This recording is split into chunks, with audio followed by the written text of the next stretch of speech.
Welcome प्यारे साथियों, आप सभी का स्वागत है। जैसा कि हम मैथ्स पढ़ रहे हैं सेकंड ग्रेड के लिए, इसमें हम वेक्टर अलजेब्रा के टॉपिक पढ़ रहे थे।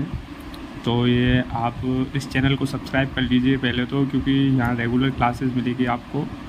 और साथ ही साथ हम जो प्रीवियस ईयर के क्वेश्चंस हैं उनको सॉल्व करेंगे। क्वेश्चन कहाँ से पूछे गए हैं उनके आधार पर और भी प्रैक्टिस क्वेश्चन डिस्कस करेंगे। ये टॉपिक कंप्लीट होने के बाद टॉपिक के साथ ही हम क्वेश्चंस करते जाएंगे। तो सबसे पहले आज हम संरेखीय समतलीय इनके बारे में पढ़ेंगे, रैखिक लीनियर फंक्शन के बारे में पढ़ेंगे। तो वेक्टर अलजेब्रा को शुरू करते हैं। इसमें संरेखीय सदिश पढ़ेंगे। तो दो सदिश ए सदिश तथा बी सदिश संरेखीय सदिश कहलाते हैं यदि there exist lambda belongs to R, जहाँ बी सदिश is equal to lambda A vector.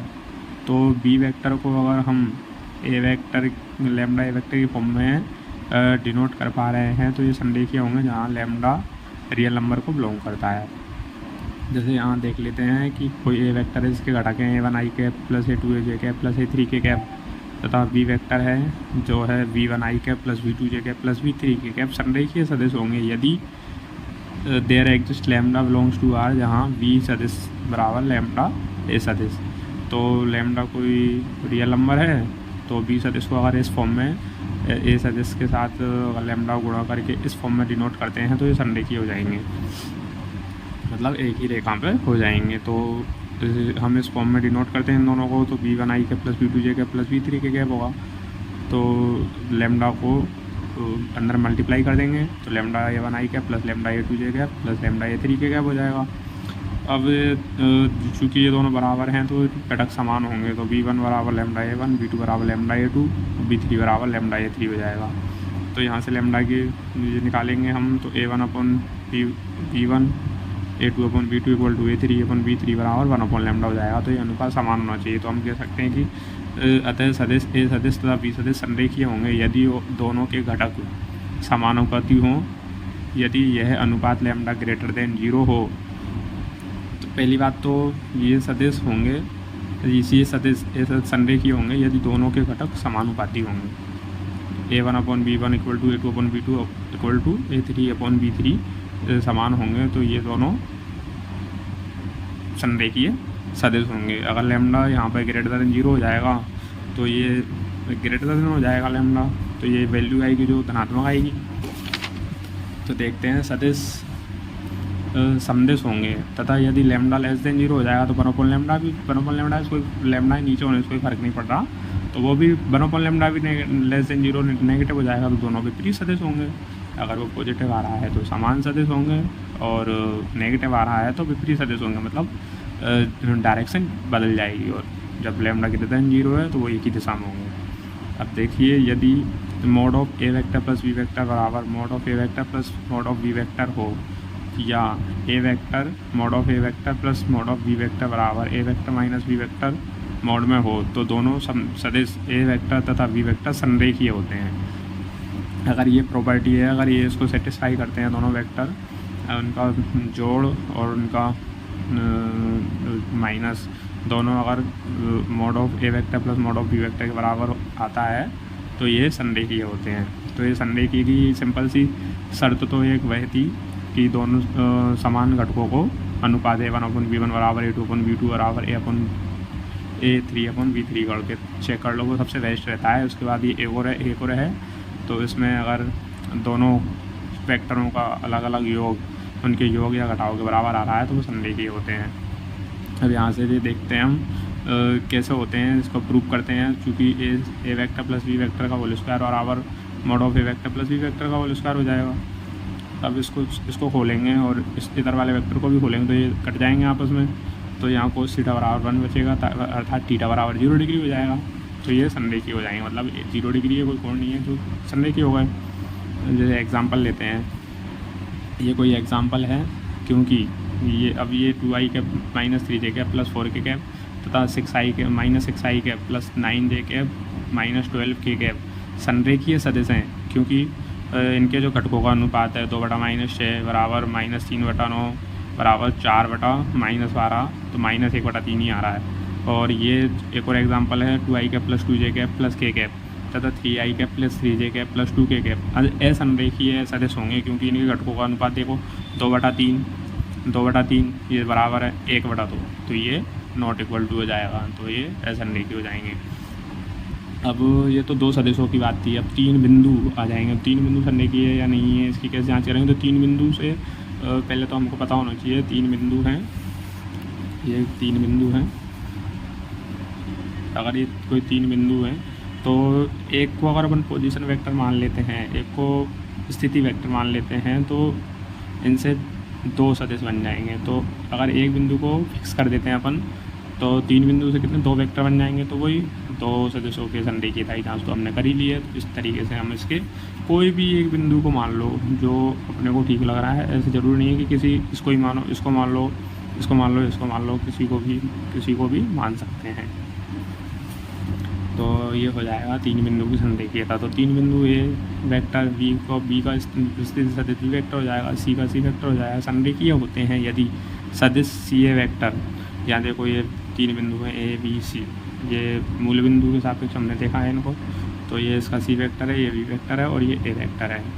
तो ये संरेखीय होते हैं यदि सी ए वेक्टर तथा सी बी वेक्टर संरेखीय सदिश हो। अगर ये दोनों सदिश संरेखीय हैं तो ये तीनों बिंदु भी संरेखीय होंगे। तो ये अब हमें सी ए वेक्टर निकालना है, तो सी ए वेक्टर कैसे निकालेंगे, अंतिम वाले का पोजीशन वेक्टर माइनस प्रारंभिक वाले का पोजीशन वेक्टर। तो सी ए वेक्टर क्या हो जाएगा, position vector of A minus position vector of C, चूँकि ओ सी क्या हो जाएगा, ओ सी, तो हम त्रिभुज नियम से निकाल सकते हैं सी ए ओ सी प्लस सी ए, तो ये क्या हो जाएगा ओ ए। त्रिभुज नियम ये कहता है ओ सी प्लस सी ए बराबर ओ ए, प्रारंभिक बिंदु अंतिम बिंदु, तो ओ ए वेक्टर हो जाएगा। तो यहाँ से सी ए क्या हो जाएगा, ओ ए माइनस ओ सी, मतलब ए का पोजीशन वेक्टर माइनस सी का पोजीशन वेक्टर। अतः बिंदु ए बी सी संरेखीय सदिश होंगे यदि सदिश ए माइनस सी, क्योंकि ए माइनस सी आया है सी ए, तथा बी माइनस सी कौन सा आ जाएगा, तो ये सी बी सदिश बी माइनस सी संरेखीय हो, अर्थात तो ए माइनस सी क्या हो जाएगा, A one minus C one, और ये A one minus C one, A two minus C two, B two minus A three minus C three, और ये क्या हो जाएगा B one minus C one, B two minus C two, B three minus C three. तो ये इनके घटक आ जाएंगे, घटकों का अनुपात समान होना चाहिए, तो वो संरेखीय हो जाएंगे। तो घटक कैसे बराबर करेंगे हम ये देखते हैं। तो घटक बराबर करें, घटकों का अनुपात समान मतलब A one minus C one अपन B one minus C one, कोई सी ए वेक्टर के घटक और सी बी वेक्टर के घटक अनुपात समान होना चाहिए। A two minus C two, B two minus C two, A three minus C three, B three minus C three.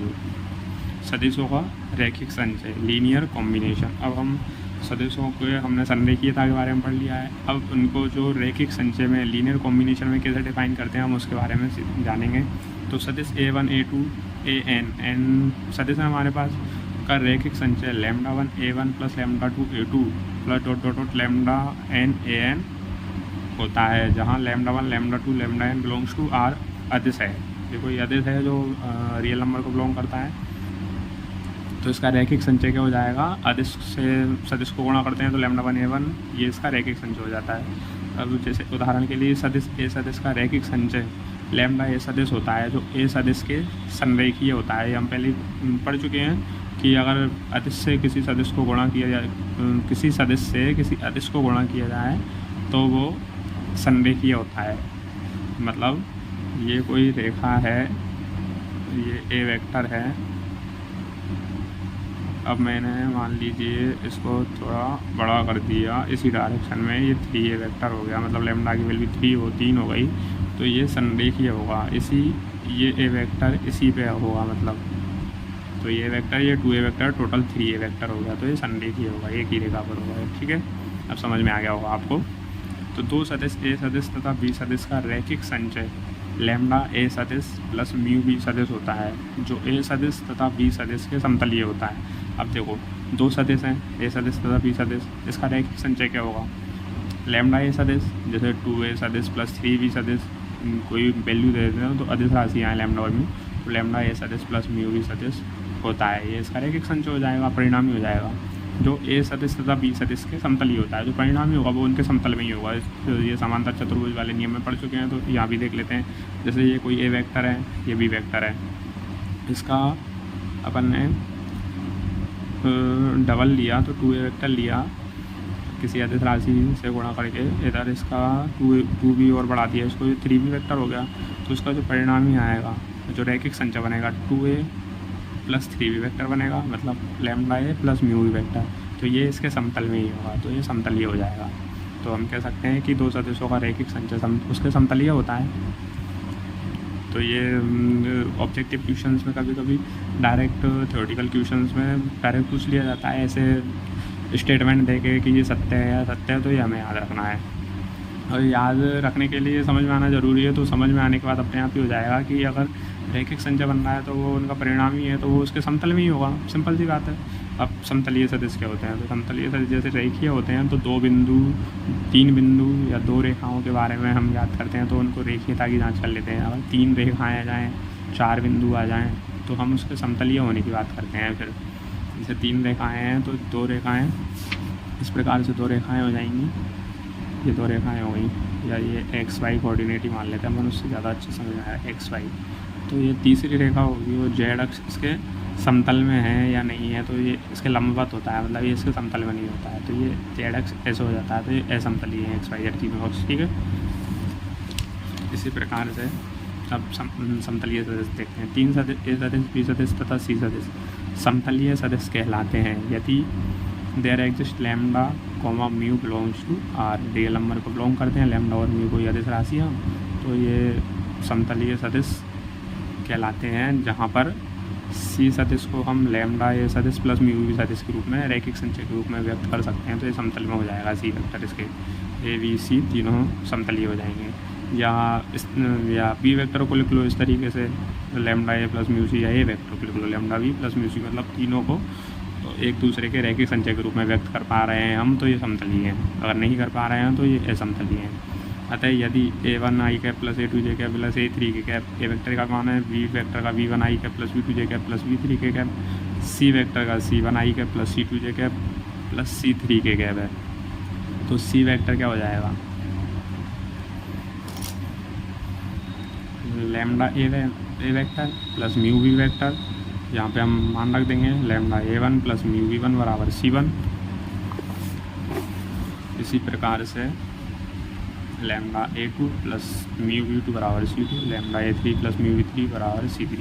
अब समीकरण जो पहले एक थी और एक ये दो समीकरणों से हम लैम्डा की वैल्यू याद कर लेंगे। वही पक्षांतरण विधि से प्रोजेक्शन स्टाइल से करते हैं। जैसे lambda x a1 plus y b1 plus z बराबर 0 हो जाता है, और यहाँ पे x a2 plus y b2 plus z x a1 y b2 plus c1 sorry c2 बराबर 0। तो x की वैल्यू निकालते हैं, तो कैसे निकालते हैं? x upon b1 upon b2 c1 upon c2। जैसे y की निकालते हैं तो यहाँ पे कर देते हैं a1 upon a2 c1 upon c2, और यहाँ पे 1 अपॉन a1 a2 और b1 b2। अब इसको सारणी को सॉल्व करना तो आता ही, तो इस हिसाब से हम यहाँ पे इसी अकॉर्डिंग हम ये समीकरण 1, 2 और 3 से यहाँ पे लैम्डा की वैल्यू निकालेंगे। तो minus b1 c2 plus c1 b2 हो जाएगी, a1 b2 minus a2 b1, ऐसे ही म्यू किया जाएगी। तो इसे ये समीकरण 1 और 2 से जो हमने लैम्डा और म्यू की वैल्यू निकाली है, हम समीकरण 3 में पुट कर देंगे, जो हमारे पास lambda a2 a3 plus mu b3 बराबर c3 है। तो इसे समीकरण 3 में रखने पर ये प्राप्त हो जाएगा हमें। अब इसको और हम पक्षांतरण कर देते हैं, इधर इस साइड भेज देते हैं c3, और इसको अंदर मल्टीप्लाई करके इधर ले जाते हैं, तो c1 इसमें से कॉमन आ जाएगा इन दोनों में से, तो ये बन जाएगा जो कि ये सारणिक का मान है। और तो ये आ जाएगा हमारे पास एक determinant a1 a2 a3 b1 b2 b3 c1 c2 c3 बराबर 0। अतः हम कह सकते हैं कि अगर 3 सदिश समतलीय हैं तो उनके जो घटक हैं A1 A2 A3 B1 B2 उनके डिटर्मिनेंट का मान शून्य आना चाहिए। अतः सदिश ए बी सी तथा सी समतलीय यदि और समतलीय होंगे यदि और केवल यदि उनके डिटर्मिनेंट का मान शून्य है। तो ये हो गई इनकी शर्त। संरेखीय के लिए हमने पढ़ लिया है कि उनके जो घटक हैं उनके अनुपातों का मान समान होना चाहिए, वो संरेखीय होते हैं दो सदस्यों के लिए। और समतलीय के लिए हमने पढ़ लिया है कि उनके डिटर्मिनेंट का मान शून्य होना चाहिए, तो ये समतलीय होते हैं। अब ये क्वेश्चन लेते हैं हम। लैम्डा किस मान के लिए सदिश 2i cap plus 3j cap plus 6k cap और 3i cap minus 2j cap minus k cap तथा lambda i cap plus 2j cap minus 3k cap समतलीय सदिश होंगे।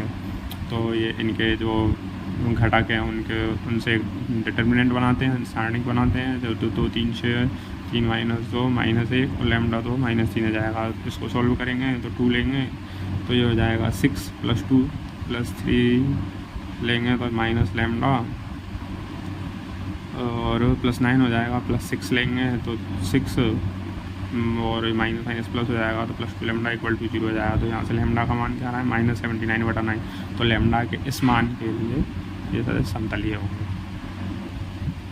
भाई हमने देखी 3 सदिशों की समतलीयता। अब हम देखेंगे 4 बिंदुओं की समतलीयता। 4 बिंदुओं से वही 3 वेक्टर बन जाएंगे। तो 4 बिंदु A vector B vector C vector और डी का जो डी वेक्टर इसका पोजीशन वेक्टर समतलीय होते हैं यदि 3 सदिश डी ए, जैसे मैंने यहाँ पे डी को एक स्थिति सदिश फिक्स कर लिया है तो D A vector D B vector D C vector समतलीय होंगे। तो 4 बिंदु से 3 सदिश बन गए।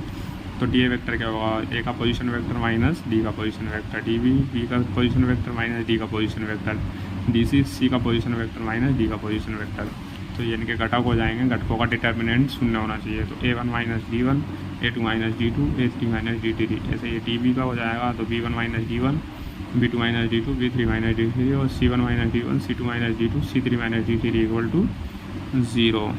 ठीक है, तो ये 4 बिंदु है। 4 बिंदु में से एक को हम फिक्स कर लेंगे पोजीशन वेक्टर के रूप में। 3 सदिश बना लेंगे। 3 वेक्टरों के घटकों का डिटर्मिनेंट शून्य कर देंगे। अगर वो शून्य आ जाता है तो समतलीय, नहीं आता है तो वो असमतलीय है। तो इतना आ गया, आप समझ में आ गया होगा। अब इसका एक एग्जांपल लेते हैं। तो लैम्डा के किस मान के लिए बिंदु ए है बी है सी और डी 4 बिंदु दिए हैं समतलीय होंगे। तो हमसे पूछा गया है कि लैम्डा के किस मान के लिए समतलीय होंगे, मतलब कहा गया है कि समतलीय तो मतलब समतलीय किस मान के लिए है। तो हम समतलीय होने की प्रॉपर्टी लगा देंगे इसमें। हम जो ए वेक्टर ए बी सी और डी 4 बिंदुओं से घटकों से ही तो वेक्टर बनेगा। तो 2i का प्लस ए कैप प्लस 3 के कैप इससे बन जाएगा। इससे i cap plus lambda J cap plus 2 के कैप ये बन जाएगा। अब 4 बिंदु समतलीय हैं तो ये डी ए वेक्टर निकाल लेंगे इससे। तो क्या हो जाएगा, ए का पोजीशन वेक्टर माइनस डी का position vector A1 minus D1 तो ये 4 आ जाएगा। ऐसे 1 माइनस 1 ये 0 हो जाएगा। 3 माइनस माइनस 5 तो 8 हो जाएगा। इसमें से इसको बढ़ाने पर 3 आ जाएगा। B1 B2 minus D2 lambda minus 1 आ जाएगा 2 और ये 7 हो जाएगा। C1 माइनस D1 तो 3 हो जाएगा। C2 minus D2 minus 3 C3 minus D3 तो 1 आ जाएगा। इसको 0 कर देंगे तो यहाँ से सॉल्व करेंगे तो हमें ये लैम्डा की वैल्यू प्राप्त हो जाएगी 32/20। तो सॉल्व तो कर ही लोगे आप। 4 के सापेक्ष लेंगे तो लैम्डा माइनस 1 प्लस 21 ऐसे ही है। और देख लेंगे तो लैम्डा की वैल्यू हो जाएगी 32/20 मतलब 8/5। तो लैम्डा के इस मान के लिए ये चारों बिंदु ए बी सी और डी समतलीय होंगे। ये अब इसके बाद है रैखिक आश्रित एवं रैखिकतः स्वतंत्र सदिश। ये थोड़ा तो थ्योरेटिकल कॉन्सेप्ट है और इसको समझना बहुत इम्पोर्टेंट इसलिए है क्योंकि इसमें से प्रीवियस ईयर में हर बार एक नए क्वेश्चन देखने को मिलता है। अभी आगे हम देखेंगे वैसे ही कौन से क्वेश्चन आया हुआ है। तो linearly dependent and linearly independent vector के बारे में हम देखेंगे। आश्रित या परतंत्र भी बोल देते हैं इसको। माना कि A1 vector A2 vector n सदिशों का एक समुच्चय है। ठीक है, तो रैखिकतः स्वतंत्र के लिए देखेंगे हम रैखिकतः स्वतंत्र सदिश कौन से होते हैं कौन से नहीं होते हैं। तो सदिशों का समुच्चय है रैखिकतः स्वतंत्र सदिशों का समुच्चय कहलाता है यदि जब भी लैम्डा 1 A1 ये कोई वो लैम्डा वही अदिश राशि है जो आर को बिलोंग करती है A1 vector plus lambda 2 A2 vector plus AN vector is equal to 0 vector के तुल्य हो। तो ठीक है, इन सब का रैखिक समीकरण है वो शून्य सदिश आ जाए तो ये कब आएगा? कोई सदिश तो शून्य कोई हो भी जाए तो सारे सदिश शून्य तो होंगे नहीं, तो इसके लिए लैम्डा 1 बराबर लैम्डा 2 ये सारे जो अदिश राशि है वो शून्य हो तभी ये शून्य आएगा। जब तो ये होगा लैम्डा 1 बराबर लैम्डा 2 बराबर लैम्डा n बराबर 0 होगा, तब ये क्या होएगा? रैखिकतः स्वतंत्र होगा।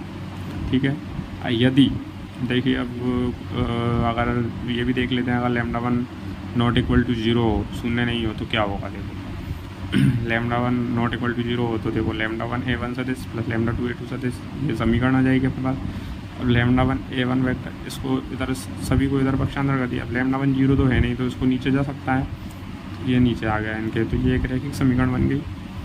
वही A1 बराबर mu A plus lambda B, तो ये एक रैखिक समीकरण आ गई। तो रैखिक समीकरण है मतलब ये रैखिकतः स्वतंत्र नहीं है, मतलब इसको रैखिक रूप में डिनोट किया जा सकता है। अगर डिनोट नहीं करते, अगर ये लैम्डा 1 0 होता तो ये रैखिकतः स्वतंत्र हो जाता। अब रैखिकतः परतंत्र या रैखिकतः आश्रित या लीनियरली डिपेंडेंट सदिश, तो सदिशों का समुच्चय ऐसे रैखिकतः परतंत्र सदिशों का समुच्चय कहलाता है यदि lambda 1 A1 vector plus lambda 2 A2 vector plus lambda n AN vector बराबर शून्य हो तथा lambda 1 lambda 2 lambda n belongs to R में कम से कम एक लैम्डा i अशून्य हो।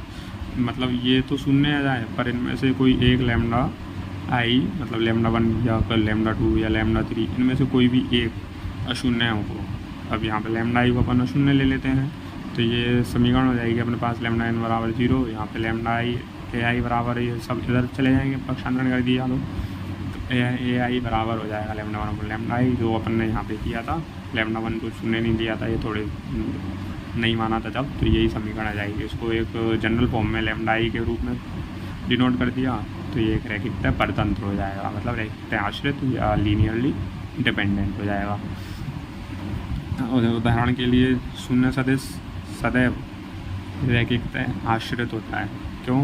क्योंकि लैम्डा 0 वेक्टर बराबर 0 वेक्टर ये आएगा, जबकि लैम्डा 0 नहीं मतलब 0 होना उसका लैम्डा का ज़रूरी नहीं है, तब भी ये क्योंकि 0 वेक्टर तो 0 वेक्टर ही आएगा, मतलब रैखिकतः स्वतंत्र नहीं है, ये रैखिकतः परतंत्र या आश्रित है। रैखिकतः स्वतंत्र के लिए तो क्या ज़रूरी है? लैम्डा का 0 होना ज़रूरी है। जहाँ जहाँ लैम्डा 0 नहीं होगा वहाँ रैखिकतः परतंत्र या रैखिकतः आश्रित सदिश प्राप्त होगा। ऐसे ही सेकंड है कि यदि सदिशों के, सेकंड कोड है अपने पास कि यदि सदिशों के किसी समुच्चय में शून्य सदिश हो तो वह समुच्चय रैखिकतः परतंत्र होता है। यदि सदिशों के किसी समुच्चय में शून्य सदिश हो, अभी ये देखिए लैम्डा 1 0 वेक्टर A1 वेक्टर को अपन ने 0 वेक्टर मान लिया, मतलब शून्य सदिश आ गया तो ये रैखिकतः परतंत्र हो जाएगा, क्योंकि यहाँ पे लैम्डा 1 तो कुछ भी हो तो ये 0 ही प्राप्त होगा, और जब लैम्डा 0 के अलावा कुछ और होगा, शून्य नहीं होगा, तो वो रैखिकतः परतंत्र या रैखिकतः आश्रित सदिश कहलाएंगे। ठीक है, तो यदि सदिशों किसी समुच्चय में शून्य सदिश हो जाए, कोई एक भी हो जाए, तो लैम्डा का 0 होना जरूरी नहीं रहेगा, तो फिर हमें रैखिकतः परतंत्र या रैखिकतः आश्रित या लीनियरली डिपेंडेंट सदिश कहेंगे। ठीक है, तीसरा अशून्य सदिश सदैव, तो ये थर्ड कोड है अशून्य सदिश सदैव रैखिकतः स्वतंत्र होता है। तो अशून्य सदिश है A vector not equal to 0 vector तथा, तो ये lambda A vector is equal to 0 vector कब होगा? जब लैम्डा 0 होगा। तो अशून्य सदिश है तो ये रैखिकतः स्वतंत्र हो जाएगा, मतलब लैम्डा 0 है यहाँ पर, तो सिंपल सी बात है, यहाँ लैम्डा 0 होने की कंडीशन नहीं में 0 होने की कंडीशन में नहीं है, तब भी अपन को शून्य वेक्टर प्राप्त हो रहा है, तो मतलब वेक्टर 0 कोई सा वेक्टर का घटक 0 है तो ये रैखिकतः परतंत्र होगा, और अगर लैम्डा 0 होने के बाद ये शून्य सदिश प्राप्त हो रहा है तो ये रैखिकतः स्वतंत्र होगा, मतलब अदिश राशि का मान जो लैम्डा है वो शून्य प्राप्त होना चाहिए। तो दो अशून्य सदिश ए वेक्टर तथा बी वेक्टर, चौथा कोड है, दो अशून्य सदिश ए वेक्टर तथा बी वेक्टर रैखिकतः आश्रित होंगे यदि और केवल यदि वे संरेखीय हों। ए सदिश तथा बी सदिश संरेखीय तो रैखिकतः आश्रित होंगे और असंरेखीय तो रैखिकतः स्वतंत्र होंगे। अब देखते हैं कि देखो ए सदिश तथा बी सदिश जो है शून्य सदिश हैं, अगर वो संरेखीय हैं तो रैखिकतः आश्रित होंगे, एक दूसरे पर डिपेंडेंट होंगे, लीनियरली डिपेंडेंट होंगे। चूँकि ए सदिश तथा बी सदिश रैखिकतः आश्रित होंगे यदि एक्स ए सदिश प्लस वाई बी सदिश बराबर 0 वेक्टर, तो रैखिकतः आश्रित हैं, तो इसको इस फॉर्म में डिनोट कर सकते हैं। हम आगे देख ही चुके हैं संरेखीय के लिए। तथा एक्स या वाई में कम से कम एक अशून्य हो।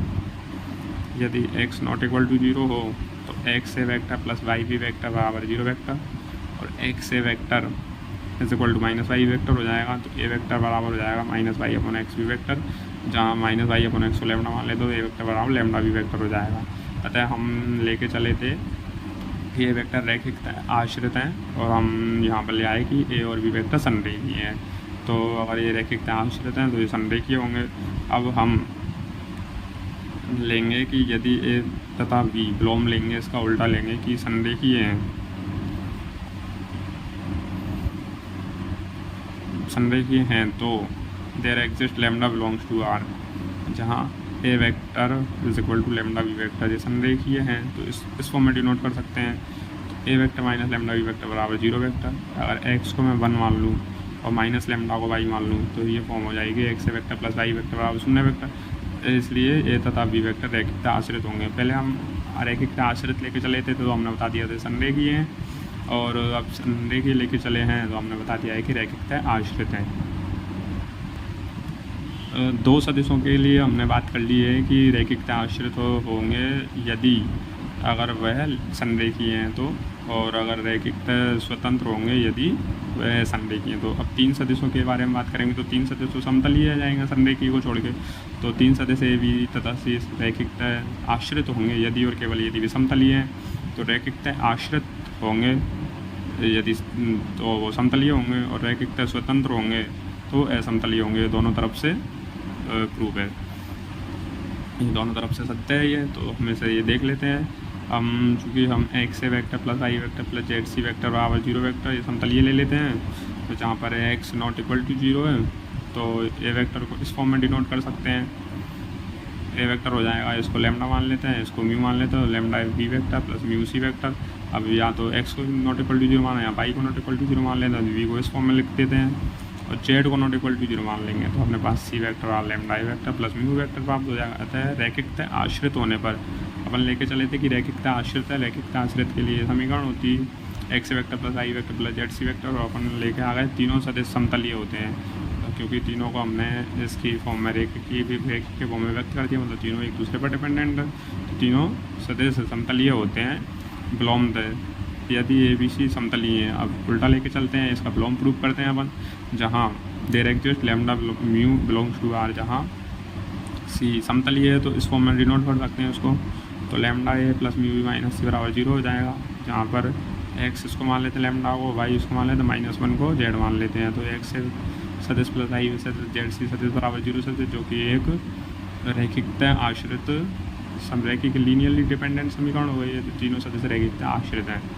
इसके बाद एक छठा नोट है कि त्रिविमीय समष्टि में 4 या 4 से अधिक सदिश सदैव रैखिकता परतंत्र होते हैं, रैखिकता आश्रित होते हैं या लीनियरली डिपेंडेंट होते हैं। तो त्रिविमीय समष्टि में 3 सदिशों के लिए तो हमने समतलीय होंगे या नहीं होंगे उस कंडीशन में पढ़ लिया है। समतलीय होंगे तो ये आश्रित होंगे, समतलीय नहीं होंगे तो ये आश्रित नहीं होंगे। तो 4 सदिश हैं तो उनमें से एक सदिश तो हमेशा ही अन्य 3 सदस्यों से लीनियरली डिपेंडेंट रहेगा। इसलिए हम कहते हैं कि त्रिविमीय समष्टि में 4 या 4 से अधिक सदिश सदैव रेखीय परतंत्र या रेखीय आश्रित होते हैं। त्रिविमीय समष्टि के प्रत्येक सदस्य को दिए गए 3 रैखिकता स्वतंत्र सदस्यों के रैखिक संचय में व्यक्त किया जा सकता है। ठीक है, तो दिए गए 3 जो सदस्य होंगे उसमें चौथा जो सदस्य होगा उसको हमेशा एक सदस्य को बाकी 3 के रैखिक संचय में व्यक्त किया जा सकता है, इसलिए उन पर वो डिपेंडेंट होगा। जैसे देखिए एक प्रीवियस ईयर में आया हुआ क्वेश्चन है, यदि पी सदस्य तथा क्यू सदस्य असंरेखीय सदस्य हैं तथा A B C belongs to R plus धनात्मक संख्याओं को व्यक्त करता है, जहाँ B minus C P vector plus C minus A into Q vector plus A minus B P cross Q vector equal to 0 है, तो वह त्रिभुज जिसकी बजाय ए बी सी हो। अब हमें यहाँ दिया है कि ये पी और क्यू तो असंरेखीय सदस्य हैं। ठीक है, तो देखो पी और क्यू ये हैं अपने पास पी क्यू, तो जो पी क्रॉस क्यू होगा तो वो तो इसको परपेंडिकुलर हो जाएगा, क्रॉस गुणा पड़ेंगे अपन सदिशों का, तो पी क्रॉस क्यू होता है वो हमेशा लंबवत होता है इनके, तो ये समतल में तो हुआ नहीं। और ये पी और क्यू तो असंरेखीय दिए हुए हैं, ठीक है। तो पी तथा क्यू असंरेखीय हैं तथा P Q P cross Q असमतलीय सदिश है, क्योंकि पी क्रॉस क्यू उनके लंबवत हो जाएगा, 90 डिग्री पर रहेगा, तो असमतलीय सदिश होंगे। तो P Q P cross Q रैखिकतः स्वतंत्र होंगे। अगर ये असमतलीय हैं तो ये तीनों क्या हो जाएंगे, रैखिकतः स्वतंत्र हो जाएंगे। रैखिकतः स्वतंत्र के लिए हम जानते हैं कि जो इनकी समीकरण होती है वो शून्य सदिश के बराबर होती है, और शून्य सदिश के बराबर है मतलब इनके जो अदिश गुणा हैं लैम्डा वो शून्य होगा। तो लैम्डा 1 शून्य मतलब B minus C equal to C minus A equal to 0 और ए माइनस बी 0। तो टोटल मिला के बात ये है कि हमको उसने दिया है कि ये असंरेखीय हैं, और पी क्रॉस क्यू हम जानते हैं कि ये इसके लंबवत होता है, मतलब पी और क्यू के, तो ये समतलीय हो जाएगा, क्योंकि समतल में नहीं असमतलीय हो जाएगा तो रैखिकतः स्वतंत्र हो जाएंगे। और रैखिकतः स्वतंत्र होंगे तो जो इनके अचर गुणा हैं वो उनका मान 0 हो जाएगा। तो ए बराबर बी बराबर इसी मतलब तीनों भुजाओं के जो तीनों भुजाओं बराबर तो समबाहु त्रिभुज हो जाएंगे। तीनों भुजाओं के जो सदिश बिंदु सदिश हैं वो बराबर हैं तो समबाहु त्रिभुज हो जाएगा। यदि ए बी सी 3 सदिश इस प्रकार हों कि उनके घटक A1 A2 A3 B1 B2 C3 C1 C2 C3 not equal to 0 हो, तो समष्टि के प्रत्येक सदस्य को ए बी सी के रैखिक संचय में व्यक्त किया जाता है। नॉट इक्वल टू 0 मतलब समतलीय नहीं है, असमतलीय नॉट इक्वल टू 0 है, तो उनको रैखिक संचय के रूप में व्यक्त किया जा सकता है। जैसे प्रत्येक सदस्य को ए बी सी के रैखिक संचय के रूप में व्यक्त किया जाता है। जैसे ए सदस्य को आई कैप, जैसे बी सदस्य को जे कैप और सी सदस्य को के कैप। तो ये थी आज के वेक्टर के कुछ थ्योरेटिकल पोर्शन, रैखिकता और समतलीयता और लीनियरली डिपेंडेंट और लीनियरली इंडिपेंडेंट, जिसको हमने कर लिया है पूरा। इसमें थ्योरेटिकली कुछ क्वेश्चन आते हैं जो आपको ध्यान रखने हैं, जो कोटेशन हैं, जो लैंग्वेज में से यूज किया जाते हैं। अब हम इसके आगे क्वेश्चन करेंगे, थोड़ा और थ्योरी का पार्ट है बचा हुआ है जिसको कंप्लीट करने के बाद। तो बने रहिए और ज़्यादा से ज़्यादा लोगों को पहुंचाइए और इसको सब्सक्राइब कर लीजिए। आगे हम SR सैनी बुक का भी सॉल्यूशन करेंगे इसमें, और सेकंड ग्रेड का जहाँ तक है पूरा सिलेबस कंप्लीट करेंगे। धन्यवाद।